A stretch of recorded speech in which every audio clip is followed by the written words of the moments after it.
A las 4 llamó el buen amigo a mi puerta y hacía una hora que lo esperaba yo listo para marchar. Él, Lorenzo y yo nos desayunábamos con brandy y café, mientras los bogas conducían a las canoas mi equipaje, y poco después estábamos todos en la playa. La luna, grande y en su plenitud, descendía ya al ocaso, y al aparecer bajo las negras nubes que la habían ocultado, bañó las selvas distantes, los manglares de la ribera y la mar tersa y callada con resplandores trémulos y rojizos, como los que esparcen los blandones de un féretro sobre el pavimento de mármol y los muros de una sala mortuoria. ¿Y ahora hasta cuándo?, me dijo el administrador, correspondiendo a mi abrazo de despedida con otro apretado. Quizá volveré muy pronto, le respondí. ¿Regresas pues a Europa? Tal vez. El alegre hombre me pareció melancólico en aquel momento. Al alejarse de la orilla, la canoa ranchada en la cual íbamos Lorenzo y yo, gritó: «Muy buen viaje», y dirigiéndose a los bogas: «Cortico, Laurén, cuidármelo mucho, cuidármelo como cosa mía». «Sí, mi amo», contestaron a dúo los dos negros. A 2 cuadras estaríamos de la playa y creí distinguir el bulto blanco del administrador, inmóvil en el mismo sitio en que acababa de abrazarme. Los resplandores amarillentos de la luna, velados a veces, fúnebres siempre, nos acompañaron hasta después de haber entrado en la embocadura del Dagua. Permanecía yo en pie a la puerta del rústico camarote, bóveda de techumbre cilíndrica formada con matambas, bejucos y hojas de rabiorcado, que en el río llaman rancho. Lorenzo, después de haberme arreglado una especie de cama sobre las tablas de Guadua, bajo aquella navegante gruta, estaba sentado a mis pies, con la cabeza apoyada sobre las rodillas, y parecía dormitar. Cortico, o sea Gregorio, que tal era su nombre de pila, bogaba cerca de nosotros, refunfuñando a ratos la tonada de un bunde. El atlético cuerpo de Lauren se dibujaba como el perfil de un gigante sobre los últimos celajes de la luna, ya casi invisibles. Apenas si se oían el canto monótono y ronco de los bambures en los manglares sombríos de las riberas y el ruido sigiloso de las corrientes, interrumpiendo aquel silencio solemne que rodea los desiertos en su último sueño. Sueño siempre profundo como el del hombre en las postreras horas de la noche. «Toma un trago, Cortico, y entona mejor esta canción triste», dije al boga enano. «Jesús, mi amo, ¿le parece triste?». Lorenzo escanció de su chamberga pastusa cantidad más que suficiente de anisado en el mate que el boga le presentó, y éste continuó diciendo: «¿Será que el sereno me ha dado charraspera?». Y dirigiéndose a su compañero: «Compadre Lauren, el branco que si quiere despeje el pecho, pa' que cantemos un baile alegrito». «Ah, probalo», respondió el interpelado con voz ronca y sonora.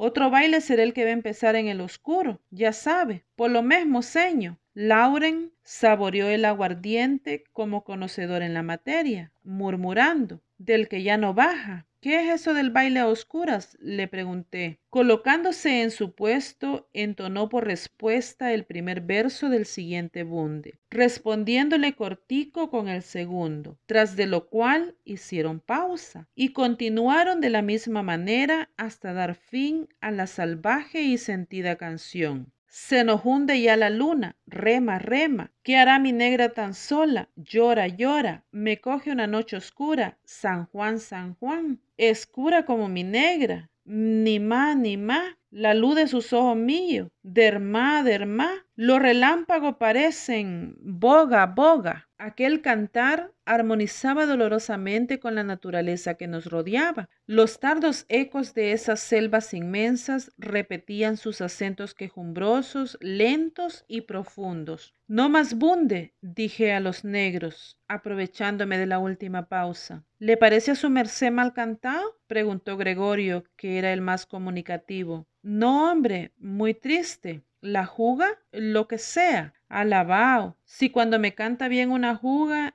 y la baila con este negro María Eugenia. Créame su merced lo que le digo, hasta los ángeles del cielo zapatean con gana la bailada. Abra el ojo y cierra el pico, compadre, dijo Lauren. ¿Ya oyó? ¿Acaso soy sordo? Bueno, pues, vamos a verlo, señor. Las corrientes del río empezaban a luchar contra nuestra embarcación. Los chasquidos de los herrones de las palancas se oían ya. Algunas veces la de Gregorio daba un golpe en el borde de la canoa para significar que había de variar de orilla, y atravesábamos la corriente. Poco a poco fueron haciéndose densas las nieblas. Del lado del mar nos llegaba el retumbo de una tormenta lejana. Los bogas no hablaban. Un ruido semejante al vuelo rumoroso de un huracán sobre las velas venía en nuestro alcance. Gruesas gotas de lluvia empezaron a caer después. Me recosté en la cama que Lorenzo me había tendido. Este quiso encender luz, pero Gregorio, que lo vio frotar un fósforo, le dijo: no prenda vela, patrón,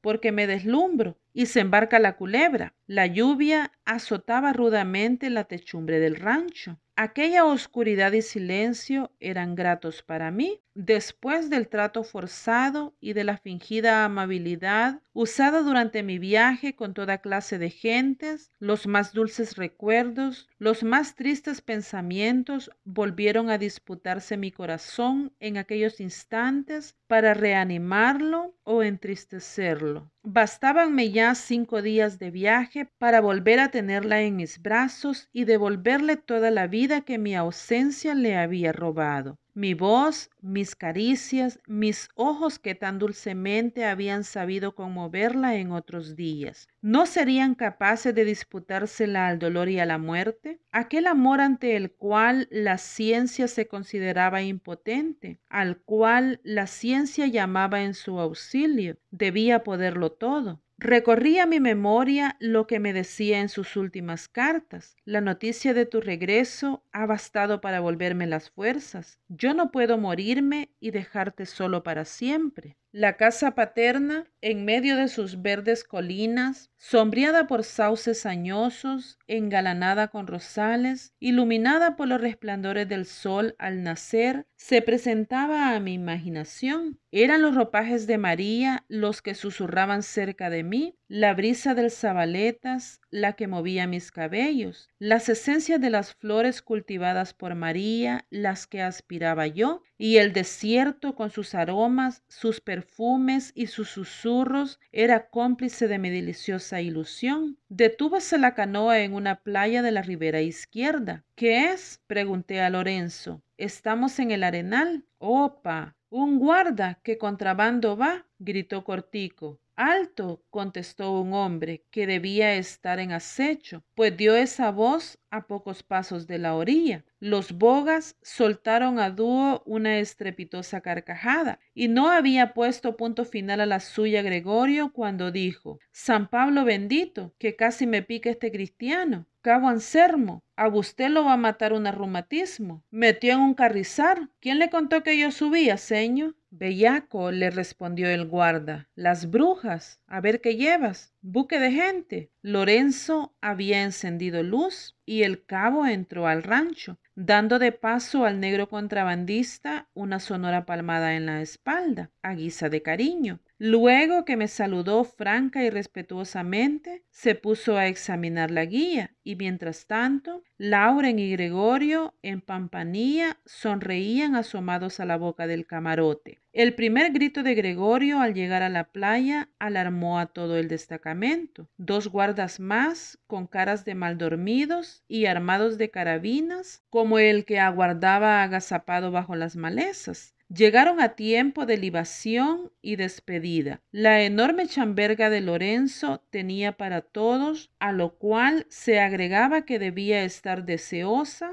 de habérselas con otros menos desdeñosos que sus amos. Había cesado la lluvia y empezaba a amanecer, cuando después de las despedidas y cuchufletas picantes, sazonadas con risotadas y algo más, que se cruzaban entre mis bogas y los guardas, continuamos el viaje. De ahí para adelante, las selvas de las riberas fueron ganando en majestad y galanura. Los grupos de palmeras se hicieron más frecuentes. Veíase la pambil de recta columna manchada de púrpura, la milpesos frondosa, brindando en sus raíces el delicioso fruto, la conchadura y la gualte, distinguiéndose entre todas la chonta de flexible tallo e inquieto plumaje, por aquello de coqueto y virginal que recuerda talles seductores y esquivos. Las más con sus racimos medio defendidos aún por la chonta que los había abrigado. Todas con sus penachos color de oro parecían con sus rumores dar la bienvenida a un amigo no olvidado. Pero aún faltaban ahí las bejucadas de rojos festones, las trepadoras de frágiles y lindas flores, las sedosas larvas y los aterciopelados musgos de los peñascos. El naguare y el piaundé, como reyes de la selva, empinaban sus copas sobre ella para divisar algo más grandioso que el desierto, la mar lejana. La navegación iba haciéndose cada vez más penosa. Eran casi las 10 cuando llegamos a Calle Larga. En la ribera izquierda había una choza levantada como todas las del río, sobre gruesos estantillos de guayacán, madera que, como es sabido, se petrifica en la humedad. Así están los habitantes libres de las inundaciones y menos en familia con las víboras, cuya abundancia y diversidad son el terror y pesadilla de los viajeros. Mientras Lorenzo, guiado por los bogas, iba a disponer nuestro almuerzo en la casita, permanecí en la canoa preparándome para tomar un baño, cuya excelencia dejaban prever las aguas de cristal. Mas no había contado con los mosquitos, a pesar de que sus venenosas picaduras los hacen inolvidables. Me atormentaron a su sabor, haciéndole perder al baño que tomé la mitad de su orientalismo salvaje. El color y las condiciones de la epidermis de los negros los defienden sin duda de esos tenaces y hambrientos enemigos, pues seguí observando que apenas se daban por notificados los bogas de su existencia. Lorenzo me trajo el almuerzo a la canoa, ayudado por Gregorio, quien se las daba de buen cocinero, y me prometió para el día siguiente un tapado.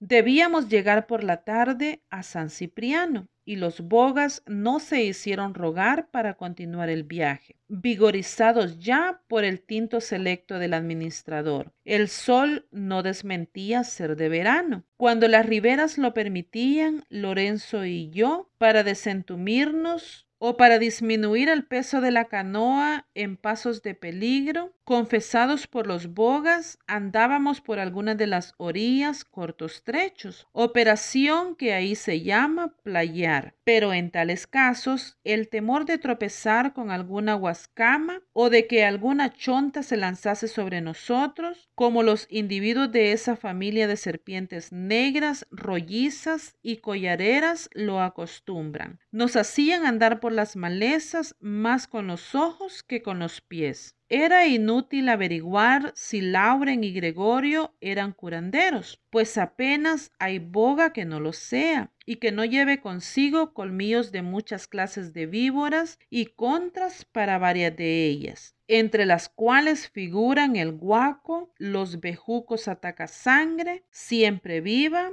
Zaragoza y otras hierbas que no nombran y que conservan en colmillos de tigre y caimán ahuecados. Pero eso no basta a tranquilizar a los viajeros, pues es sabido que tales remedios suelen ser ineficaces algunas veces, y muere el que ha sido mordido después de pocas horas, arrojando sangre por los poros y con agonías espantosas. Llegamos a San Cipriano, en la ribera derecha y en el ángulo formado por el río que da nombre al sitio y por el Dagua, que parece regocijarse con su encuentro, estaba la casa, alzada sobre postes en medio de un platanal frondoso. No habíamos saltado todavía a la playa y ya Gregorio gritaba: ña Rufina, aquí voy yo. Y enseguida, ¿dónde cogió esa viejota? Buena tarde, ño Gregorio, respondió una negra joven asomándose al corredor. Me tiene que dar posá, porque traigo cosa buena. Sí, señor, suba pues. Mi compañero en la junta, tío Viviano,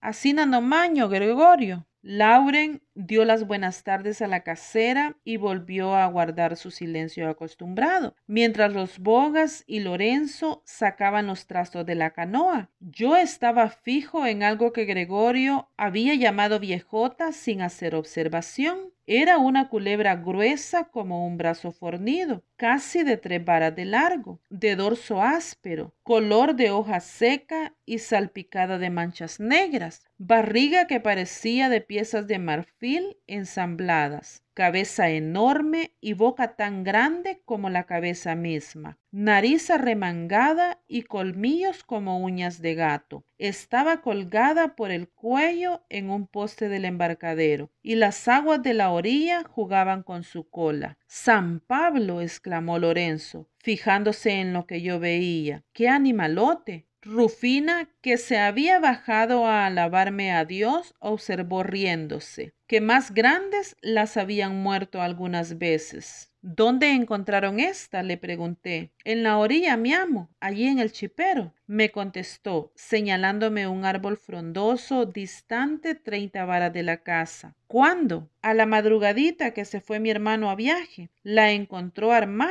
y él la trajo para sacarle la contra. La compañera no estaba ahí, pero hoy la vi yo y él la topa mañana. La negra me refirió enseguida que aquella víbora hacía daño de esta manera, agarrada de alguna rama o bejuco con una uña fuerte que tiene en la extremidad de la cola. Endereza más de la mitad del cuerpo sobre las rocas del resto, mientras la presa que acecha no le pasa a distancia tal que solamente extendida en toda su longitud la culebra pueda alcanzarla, permanece inmóvil y conseguida esa condición muerde a la víctima y la atrae así con una fuerza invencible. Si la presa vuelve a alejarse a distancia precisa, se repite el ataque hasta que la víctima expira. Entonces se enrolla, envolviendo el cadáver y duerme así por algunas horas. Casos han ocurrido en que cazadores y bogas se salvan de este género de muerte, haciéndole la garganta a la víbora con entrambas manos y luchando contra ella hasta ahogarla y arrojándole una ruana sobre la cabeza. Mas eso es raro, porque es difícil distinguirla en el bosque por asemejarse armada a un tronco delgado en pie y ya seco. Mientras la verrugosa no haya de dónde agarrar su uña, es del todo inofensiva. Rufina, señalándome el camino, subió con admirable destreza la escalera formada de un solo tronco de guayacán muesqueado y aún me ofreció la mano entre risueña y respetuosa cuando ya iba yo a pisar el pavimento de la choza, hecho de tablas picadas de pambil, negras y brillantes por el uso. Ella, con las trenzas de pasa esmeramente atadas a la parte superior de la cabeza, que no carecía de cierto garbo natural, follado de pancho azul y camisa blanca, todo muy limpio, candongas de higas azules y gargantilla de lo mismo, aumentada con escudillos y cabalongas, me pareció graciosamente original, después de haber dejado por tanto tiempo de ver mujeres de esa especie, y lo dejativo de su voz, cuya gracia consiste en gentes de la raza, en elevar el tono en la sílaba acentuada en la palabra final de cada frase. Lo movible de su talle y sus sonrisas esquivas me recordaban a Remigia en la noche de sus bodas. Viviano, padre de la núbil negra, era un boga de poco más de 50 años, inutilizado ya por el reumatismo, resultado del oficio. Salió a recibirme, el sombrero en la mano y apoyado en un grueso bastón de chonta. Vestía calzones de bayeta amarilla y camisa de listado azul, cuyas faldas llevaba por fuera. Componíase la casa como que era una de las mejores del río, de un corredor del cual, en cierta manera, formaban continuación la sala, pues las paredes de palma de ésta, en dos de los lados, apenas se levantaban a vara y media del suelo, presentando así la vista del Dagua por una parte y la del dormido y sombrío San Cipriano por la otra. A la sala seguía una alcoba, de la cual se salía a la cocina, y la hornilla de ésta estaba formada por un gran cajón de tablas de palma repisado con tierra, sobre el cual descansaban las tulpas y el aparato para hacer el fufú. Sustentado sobre las vigas de la sala había un tablado que la abovedaba en una tercera parte, especie de despensa en que se veían amarillar artones y guineos, y a la cual subía frecuentemente Rufina por una escalera más cómoda que la del patio. De una viga colgaban atarrayas y catangas, y estaban atravesadas sobre otras muchas palancas y varas de pescar. En un garabato habían colgados un mal tamboril y una carrasca, y en un rincón estaba recostado el carangano, rústico bajo en la música de aquellas riberas. Pronto estuvo mi hamaca colgada. Acostado en ella veía los montes distantes, no hollados aún, iluminados por la última luz amarilla de la tarde, y las ondas del Dagua pasar atornazadas de azul, verde y oro. Viviano, estimulado por mi franqueza y cariño, sentado cerca de mí, tenía cresneja para sombreros, fumando en su congola, conversándome de los viajes de su mocedad, de la difunta su mujer, de la manera de hacer la pesca en corrales y de sus achaques. Había sido esclavo hasta los 30 años en la mina del Hiro, y a esa edad consiguió a fuerza de penosos trabajos y de economías comprar su libertad y la de su mujer, que había sobrevivido poco tiempo a su establecimiento en el Dagua. Los bogas con calzones ya charlaban con Rufina, y Lorenzo, después de haber sacado sus comestibles refinados para acompañar el sancocho de Nayo que nos estaba preparando la hija de Viviano, había venido a recostarse silencioso en el rincón más oscuro de la sala. Era casi de noche cuando se oyeron gritos de pasajeros en el río. Lorenzo bajó apresuradamente y regresó pocos momentos después diciendo que era el correo que subía y había tomado noticias de que mi equipaje quedaba en Mondomo. Pronto nos rodeó la noche con toda su pampa americana, las noches del Cauca, las de Londres, las pasadas en alta mar, ¿por qué no eran tan majestuosamente tristes como aquella? Viviano me dejó, creyéndome dormido, y fue a apurar la comida. Lorenzo encendió vela y preparó la mesita de la casa con el menaje de nuestra alforja. A las 8 todos estaban bien o mal acomodados para dormir. Lorenzo, luego que me hubo acomodado con esmero casi maternal en la hamaca, se acostó en la suya. Taita, dijo Rufina desde su alcoba a Viviano, que dormía con nosotros en la sala, escuche su merced la verrugosa cantando en el río. En efecto, se oía hacia ese lado algo como el cloqueo de una gallina monstruosa. Avísale, ño Lauren, continuó la muchacha, para que a la madrugada pasen con Mañita. ¿Ya oíste, hombre?, preguntó Viviano. Sí, señor, respondió Lauren, a quien debía de tener despierto la voz de Rufina, pues según comprendí más tarde, era su novia. ¿Qué es esto grande que vuela aquí?, pregunté a Viviano, próximo ya a figurarme que sería alguna culebra alada. El murciélago, amito, contestó, pero no haya miedo que le pique. Los tales murciélagos son verdaderos vampiros que sangran en poco rato a quien llega a dejarles disponibles la nariz o la yema de los dedos, y realmente se salvan de su chupadura los que duermen en hamaca.